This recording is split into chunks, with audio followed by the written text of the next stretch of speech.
Friends, movie action scene से fully loaded है और स्टोरी भी धांसू है, तो मूवी को कंप्लीट जरूर देखना, तभी मजा आएगा। तो मूवी की शुरुआत में हमें बताया जाता है वैसे तो, कि कैसे एक शहर में एक राउडी को अरेस्ट करने पर 100 से 150 राउडियों ने एक पुलिस स्टेशन को आग लगा दी। उन्हें सबक सिखाने के लिए एक नए पुलिस ऑफिसर को अपॉइंट किया गया है, जिसने 100 से भी ज़्यादा एनकाउंटर किए हैं। उसका नाम है भार्गव बक्सी। वो आते ही सारे राउडी की हालत टाइट कर देता है। बस एक राउडी के कंटाप पड़ते ही सारे सीधे हो जाते हैं।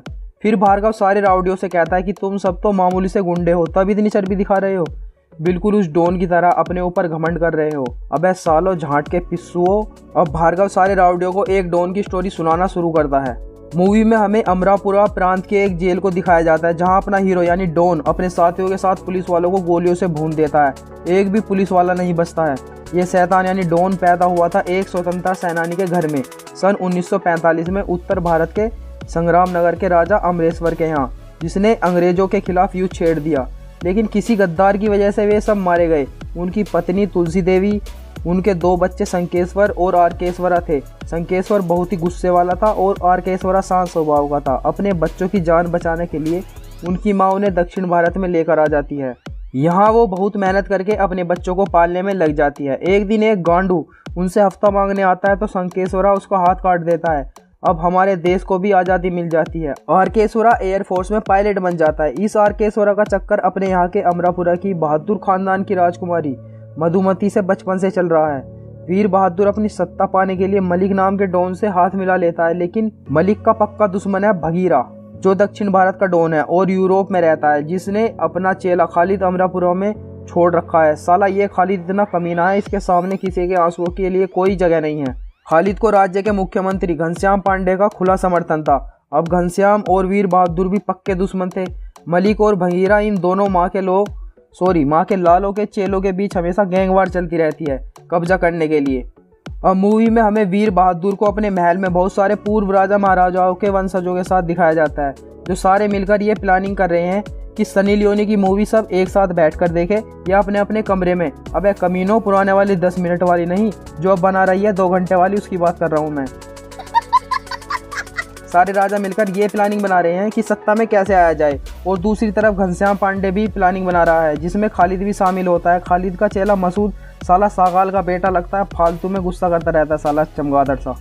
घनश्याम खालिद से उसके बेटे को दुबई से बुलाने को कहता है, जो इस बार अमरापुरा से चुनाव लड़ेगा। इधर आरकेश्वरा अपनी प्रेमिका को पायल पहनाने के लिए आता है। यार इतना शरीफ है ये, एक किस भी नहीं करता इसके। मधुमती आरकेश्वरा की माँ से अपनी शादी के लिए बात करने खुद उसके घर चली जाती है। यहाँ वे सब मान जाते हैं, लेकिन उसे वहाँ देखकर स्टार्टिंग में आरकेश्वरा की तो गांड ही फट जाती है यार। वैसे फ्रेंड्स, आरकेश्वरा को प्यार से सब अर्का कहकर बुलाते हैं। अब मूवी में हमें एक बुजुर्ग जोड़े को दिखाया जाता है, जो अपनी शादी की सालगिरह मनाने के लिए अपना छाता ठीक करवाने आते हैं और वहाँ से चले जाते हैं। अब मूवी में हमें खालिद के बेटे को दिखाया जाता है, जिसे रास्ते में कोई मार देता है। अब मूवी में फ्लैशबैक दिखाया जाता है कि उसे किसने मारा था। साला खालिद का बेटा आधे टाइम उस बुजुर्ग जोड़े की बूढ़ी अम्मा को गोली मार देता है, और जब वो बूढ़े को मारने जाता है तो संकेश्वरा उसके सिर में गोली मार देता है। अब खालिद और मसूद संकेश्वरा को मारने के लिए पागल हो जाते हैं। संकेश्वरा की माँ उसे बचाने के लिए घर से भगाने लगती है, लेकिन एक पुलिस वाला उसे जेल में सुरक्षित रखने को कहकर मीठी मीठी बातें करके उसे अपने साथ ले जाता है। अब मूवी में हमें मसूद को चौराहे पर एक बोरी को घसीट कर लाते हुए दिखाया जाता है, जिसे वो खालिद की मूर्ति के पास टांग देता है। उसमें से खून टपकता रहता है। मसूद आरकेश्वर और उसकी माँ के सामने संकेश्वर का कटा हुआ सिर उस बोरी से निकालता है। अब फिर से फ्लैशबैक दिखाया जाता है, जहाँ खालिद संकेश्वर को जेल के अंदर उसके टुकड़े टुकड़े कर देता है।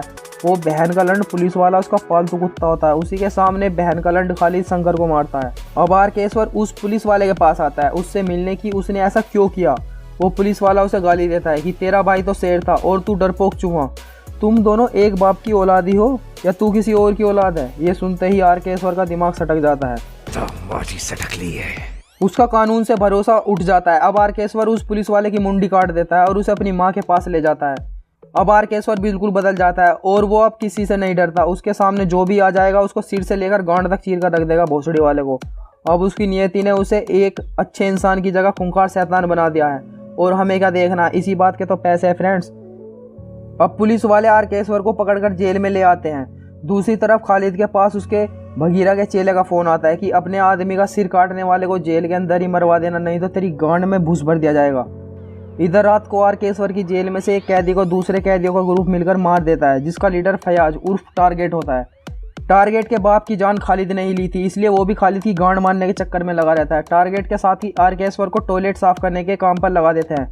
आरकेश्वर चुपचाप इस काम में लग जाता है। इन सालों का दिन सीधा था, बच गए, नहीं तो गांड मारो बिना छोड़ता नहीं इनको ये।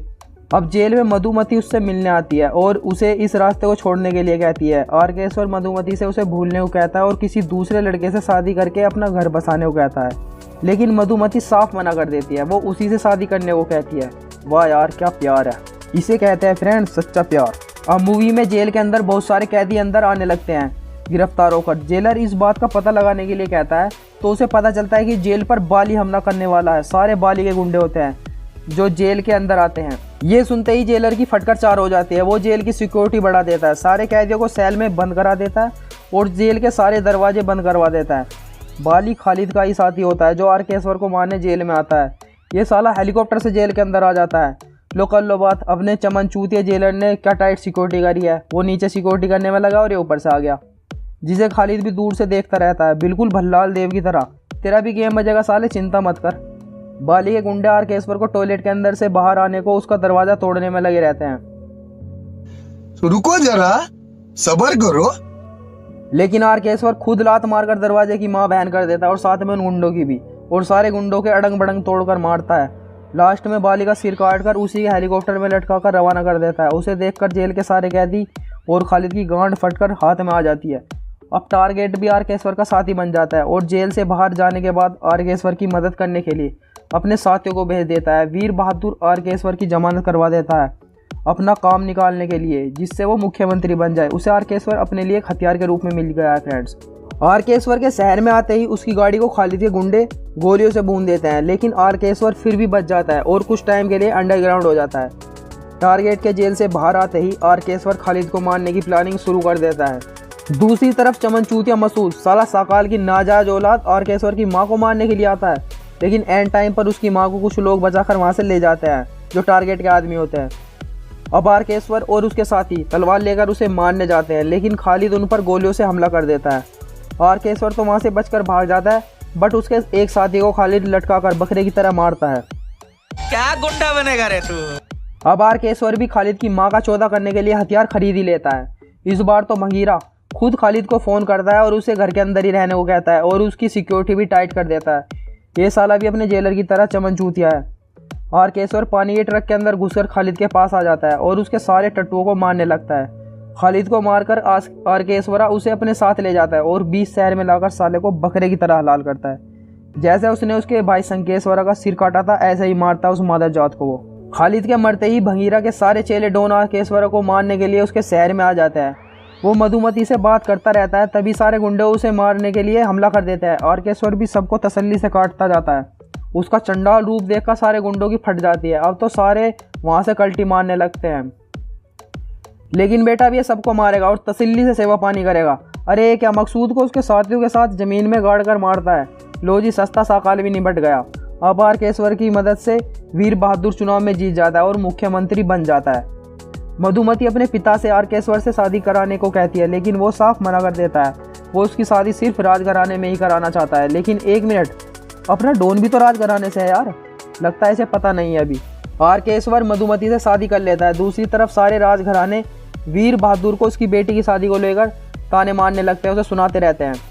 अब भगीरा के सारे गुंडों को आरकेश्वर शहर के बाहर ही मार देता है और अब आरकेश्वर भगीरा को उसके इलाके में जाकर ही मौत के घाट उतारता है। चलो एक चूरन पर्ची को तो निपटा दिया, साला बहुत ही चल रहा था। अब आरकेश्वर दक्षिण भारत का डॉन बन जाता है। वो अरब सागर और हिंद महासागर पर भी अपना कंट्रोल कर लेता है। उसके नाम का सिक्का विदेशों में भी चलने लगता है। आरकेश्वर भगीरा के सारे साथियों को मार देता है। दूसरी तरफ मलिक की नज़र आरकेश्वर पर थी। वो आरकेश्वर को मारने की बड़ी प्लानिंग करता है। इस गांडू की भी अलग ही खुजली थी। चिंता मत कर बेटा, आरकेश्वर ही तेरी खुजली मिटाएगा। इतने अपनी गांड पर रोज तेल लगाता रहा चमन चूतिए। अबे लेकिन ये क्या, ये चमन चूतिया तो अभी प्लानिंग ही बना रहा था और आरकेश्वर तो इसकी खुजली मिटाने इसके पास ही आ जाता है। मलिक के घर में घुसकर उसे और उसके सारे चमचों को मौत के घाट उतार देता है। मलिक को तो मारने से पहले उसकी कुछ और भी मार लेता है। समझ रहे हो, समझ रहे हो आप, समझ रहे हो। अब आरकेश्वर भारत का डॉन बन जाता है। अब उसे टक्कर देने वाला इंडिया में कोई नहीं है। अब आरकेश्वर उर्फ अर्का के आतंक को खत्म करने के लिए भारत सरकार डीएसपी विक्रम को अमरापुर में भेजती है। डीएसपी अर्का के घर में आकर उसे धमका कर जाता है कि उसे कुत्ते की मौत मारेगा वो, जब वो अपने दोनों बच्चों और अपनी पत्नी और माँ के साथ बैठकर आराम कर रहा होता है। लेकिन रास्ते में अर्का ही डीएसपी को कुत्ते की मौत मार देता है। अब मधुमती अर्का से अपने पिता को अपनी मैरिज एनिवर्सरी पर ना बुलाने को लेकर गुस्सा हो जाती है, यानी नाराज हो जाती है। तो अर्का उसकी खुशी के लिए उसे अपने पिता को बुलाकर लाने के लिए उसके घर भेज देता है। मधुमती को जाते समय अर्का शाम तक घर वापस आने के लिए कहता है। वीर बहादुर मधुमती को अपने पास देखकर बहुत ही खुश हो जाता है। लेकिन ये क्या, इस साले ने तो मधुमती को अपनी जेल में बंद करवा दिया यार, उसके दोनों बेटों के साथ। मुझे तो लगा ही था जो साला ढोल जैसी कॉमेडी मूवी में भी विलेन का रोल कर सकता है, वो इस मूवी में कैसे शांत बैठ सकता है भला। अब मूवी में हमें पता चलता है कि ये सारा रायता इस गांडू ने ही फैलाया था, मधुमती की अर्का से शादी करने की वजह से। उसी ने मलिक को अर्का को मारने को कहा था। डीएसपी विक्रम भी उसने ही बुलवाया था। उसने यूरोप में रहने वाले ढाका को अर्का को मारने के लिए बुला लिया था। इंडियन गवर्नमेंट को भी पता था कि अगर ढाका भारत में आ गया तो तबाही मचा देगा, इसलिए वीर बहादुर के कहने पर अर्का को मारने के लिए भारत सरकार उसका डेथ वारंट भी निकलवा देती है। वीर बहादुर अपने घर में जेल में बंद करके वो मधुमती के बेटों को तेल छिड़क कर आग लगा देता है, मधुमती के सामने ही। और दूसरी तरफ अर्का अब मधुमती को लेकर अंदर से परेशान होने लगता है। अर्का मधुमती को लेकर वीर बहादुर को फ़ोन करता है, लेकिन वो उससे कहता है कि वो तो यहाँ से चली गई, जाओ बाहर जाकर देखो, पहुंचने वाली होगी। अर्का बाहर आकर देखता है तो उसके महल के सामने हजारों की संख्या में पुलिस फोर्स अपने हथियारों के साथ खड़ी है। साले तोप भी लेकर आए हैं उसका महल उड़ाने के लिए। और उनके बीच से आता है अपना पुलिस ऑफिसर भार्गव बक्सी। तो फ्रेंड्स, युद्ध का मैदान सज चुका है, अब लाशें बिछने की देर है बस। भार्गव सारी पुलिस फोर्स को अटैक करने के लिए रेडी कर देता है। अर्का भी अपनी तोपों को बाहर निकाल लेता है और भार्गव को लड़ने के लिए चुनौती देता है। लेकिन तभी वहां दर्जनों गाड़ियों का काफिला आ जाता है, जिनके ऊपर मिसाइल लॉन्चर लगे हुए हैं, जिनका लीडर अपना साउथ मूवी का सुपरस्टार शिवा राजकुमार है। फ्रेंड्स, लगता है ये इस मूवी में ढाका नाम का खतरनाक डॉन है।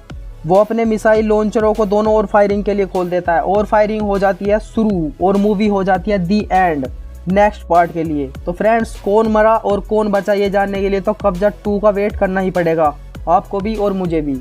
अगली वीडियो में फिर मिलते हैं एक नई बकचोदी के साथ, किसी और मूवी की एक्सप्लेनेशन के साथ फ्रेंड्स।